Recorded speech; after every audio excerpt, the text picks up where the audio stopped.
This is Kathy from Gadgets Top 321, and in today's video, I'm going to be taking a look at DeAtramentis Jane Austen. I'll be testing it in a variety of pins and nib sizes, ranging from a Pilot Extra Fine to a 1.5 stub.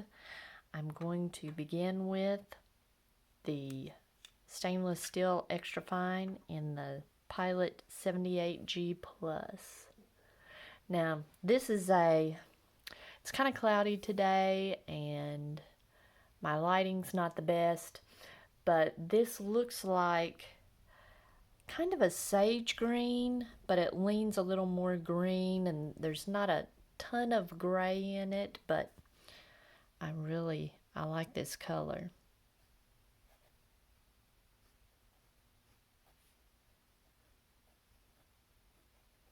Now, in my other writing samples, this extra fine has not been very pleasant, and even on Tomoe River, it's no exception. I am going to say, yeah, this is scratchy.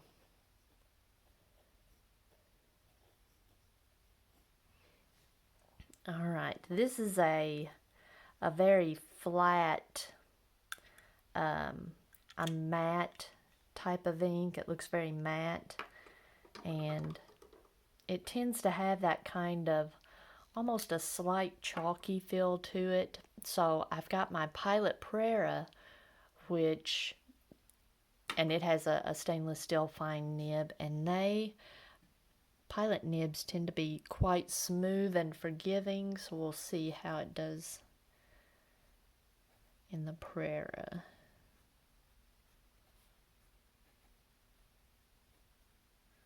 All right, this is very pleasant.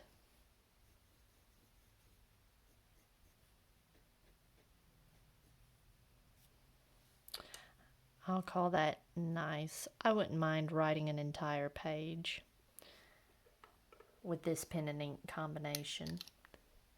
That looks pretty nice. And I've been waiting for a while. Ever since I got this ink sample, I've been wanting to try it in my Sailor 1911. It's the one that has the ivory body and gold hardware.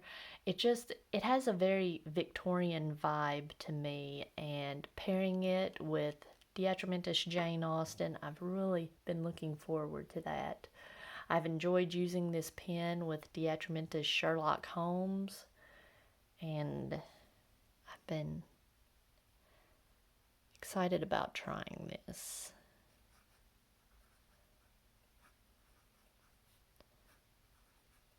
This is a 1911 standard with a medium nib, and even on the other paper samples, I like this combination.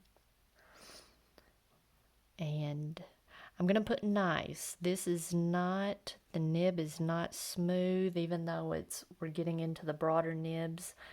It feels very nice. There's some feedback, and like I said, this ink has that slight chalky feel to it. You're not gonna feel the chalkiness per se. It's just not going to be glassy smooth. But I like that combination right there. Next, I have my Kaweco Perkeo, all black with a medium nib.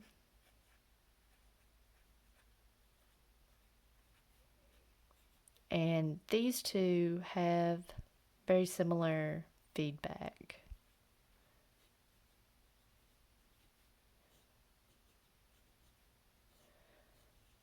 The Perkeo feels like it's a little bit broader.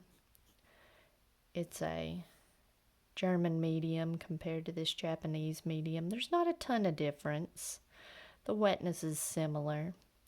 And again, I'm going to say that this is nice. It's not glassy smooth like some inks are in that nib. This is a Pilot Metropolitan with a cursive medium nib. This tends to run a little bit drier than the previous two.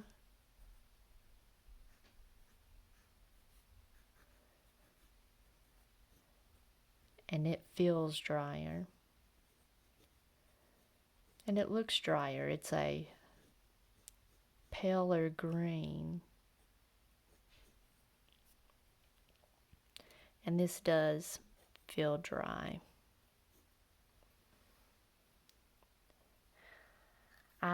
That's not a pleasant combination. It's dry enough that it's unpleasant. And finally, I've got my Jinhao X750 with a 1.5 stub nib.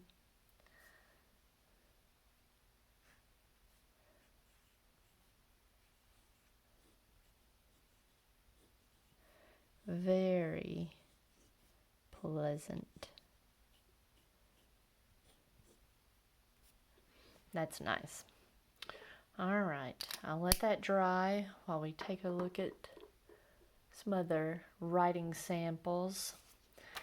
This is Rhodia, which I would consider a mid-tier fountain pen friendly paper. And again, the Pilot 78G Extra Fine was scratchy. The Pilot Prera, I put nice exclamation point. And I don't typically label fine nibs, especially Japanese fine nibs, as smooth. But as I wrote with this, I thought, no, on this paper, it is. It's pretty smooth. The Sailor 1911, again, was my favorite.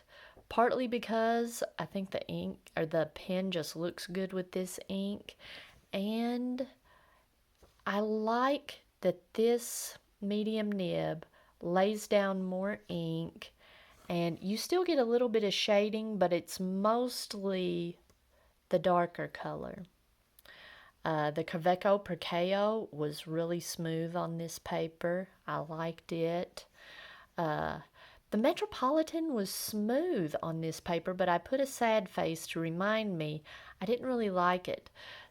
You see some shading here, but it's mostly the pale color green. It's just not putting down enough ink. And the stub, you have some subtle shading. It just looks really nice. That was pleasant. On my 20-pound copy paper, which falls in the lower tier of fountain pen friendliness, it's not fountain pen friendly at all. It does bleed through. It's not terrible, like I often mention. When you're writing on copy paper with fountain pens, you're probably not going to be writing on the back of the page. So just as long as it's not too sloppy looking, and this isn't, even on the stub nib, it just comes through in spots. But this wasn't an enjoyable ink to use on copy paper. The finer nibs, or the extra fine nib, was scratchy. The fine nib already felt too wet. It was smooth, but it just felt like it was laying down too much ink. It felt kind of messy. The Sailor 1911 that I love was just too much ink. The Perkeo was too much ink.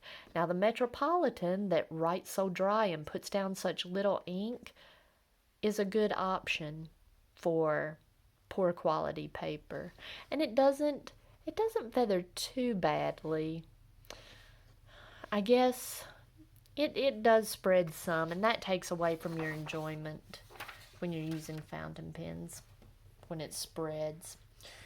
All right, in my Leuchtturm, I'm not seeing any sheen or anything like that. Just some nice, subtle shading. And it's just a pretty green. It looks good on off-white paper. I like that. Let's see. Excuse me. And finally, on my top tier fountain pen friendly paper, on Tomoe River, it felt scratchy in the extra fine, but everything else felt pretty good, I guess, except for the Metropolitan. It was a little bit too dry. But I'm loving this ink in a medium nib. That's, I think, what this ink was made for. And I love this color, that kind of muted sage green that's a little more green, leans toward being more green. I had thought that would make a nice color for Anne of Green Gables. It's in that same time period. I really liked that color green. I think it would make a pretty colored dress or blouse or anything like that. All right. And now I'm debating whether I should get a bottle of this. I'm going to think about it because I like the branding these with the authors, and some of them are fictional characters. Like I mentioned, I've got the DeAtramentis Sherlock Holmes. I'm leaning very strongly toward getting a bottle of this. All right, if you found this video helpful, please give me a thumbs up, and if you'd like to see more videos like this, please subscribe to my channel.